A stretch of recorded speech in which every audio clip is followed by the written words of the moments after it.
تو آیت نمبر 2 میں لکھا ہے اور خداوند کا فرشتہ ایک جھاڑی میں سے آگ کے شعلہ میں اس پر ظاہر ہوا. پھر جب وہ چلے تو کچھ دور جانے کے بعد آگے آ گیا سمندر. اس سے بیشتر کہ سمندر آتا جن علاقوں سے ہو کر جا رہے تھے نا وہ علاقے پہاڑوں والے تھے,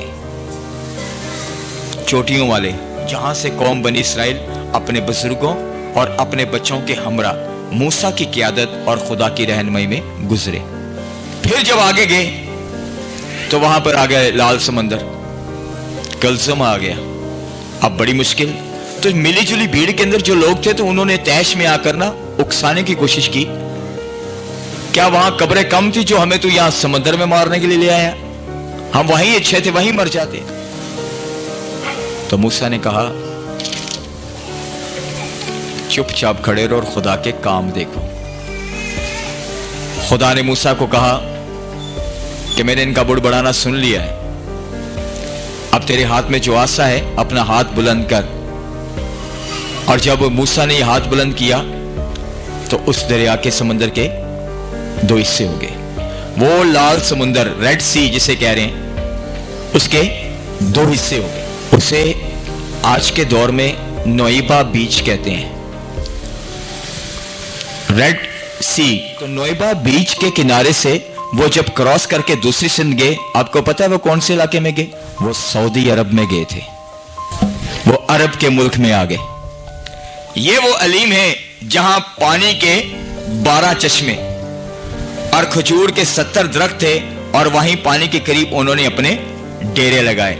یہ قوم بنی اسرائیل کے بزرگوں اور بچوں کو, جو نومولود بچے ابھی پیدائش ہوئی تھی, ان کے لیے بڑی خوبصورت جگہ تھی کہ یہاں پر آ کر ٹھہرے. پھر وہ علیم سے روانہ ہوئے اور بنی اسرائیل کی ساری جماعت ملک مصر سے نکلنے کے بعد دوسرے مہینے کے 15 تاریخ کو سین کے بیابان میں جو علیم سے سینا کے درمیان ہے پہنچی. میرے آگے جا کر وہاں حورب کی ایک چٹان پر کھڑا رہوں گا. آپ ذرا غور سے سنیے گا, حورب کا پہاڑ نہیں بولا, یہاں پر حورب کی چٹان بولا ہے. جیسے یہاں سے تھوڑا سا اوپر یہ چٹان ہوگی, اس ہائٹ پر 50 فٹ پر موسیٰ وہاں گیا اس چٹان پر, تو اس نے چٹان پر مارا تو وہاں سے پانی بہنے لگا. بیابان کے اندر کثیر التعداد لوگ تھے, وہ اس اکیلی چٹان میں سے ان سب نے پانی پیا. نہیں ایدنا میں یسوع کہتا ہے جو کوئی پیاسا ہے میرے پاس ہے میں اسے پانی دوں گا. ہاللیلویا. یہ چٹان خدا کے کلام کے مطابق یسوع مسیح تھا. تو یہاں پر ایک چیز اور نظر آئی کہ اس چٹان کے آس پاس اسرائیلیوں کی نشانیاں اب بھی وہاں موجود ہیں کہ وہاں سے اسرائیلی گزرے تھے اور وہاں پر یہ سارے کام ہوئے جو انہوں نے مارک وہاں لگائے تھے, بنائے تھے. اور موسیٰ نے خداوند کی سب باتیں لکھ لی اور صبح کو سویرے اٹھ کر پہاڑ کے نیچے ایک قربان گاہ اور بنی اسرائیل کے 12 قبیلوں کے حساب سے 12 ستون بنائے. وہاں پر 12 ستون کھڑے کیے. حورب کے پہاڑ سے نیچے سطح زمین تک اس کے درمیان ایک چوٹی تھی اور اس چوٹی کے اندر غار تھی, اور اس غار میں جا کر ایلیا نبی ٹکا تھا.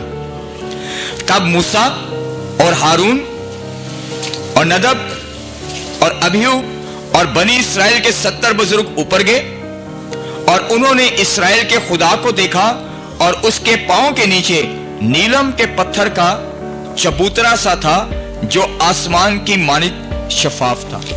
جس شفاف پتھر کی بات کریں نا, یہ آج بھی وہاں ٹکڑوں میں موجود ہے. جہاں اس چوٹی کے اوپر انہوں نے خدا کو دیکھا, اتنے لوگ اوپر گئے تھے, ان سب پر بلڈ چھڑکا گیا, تب ان کو پرمیشن ملی کہ اوپر آؤ. اس کا مطلب ہے صحیح یسوع مسیح قربان ہوا. اگر ہم نے خدا کے پاس جانا ہے, جتنی لمبی مسافت کر لیں, ہم پر یسوع کا لہو نہیں لگا ہوگا, پرمیشن ہی نہیں ملتی کہ ہم خدا کے پاس چلے جائیں. اور وہاں پر آج بھی پھول پیدا ہوتے ہیں بیابان کے اندر اور بڑے خوبصورت.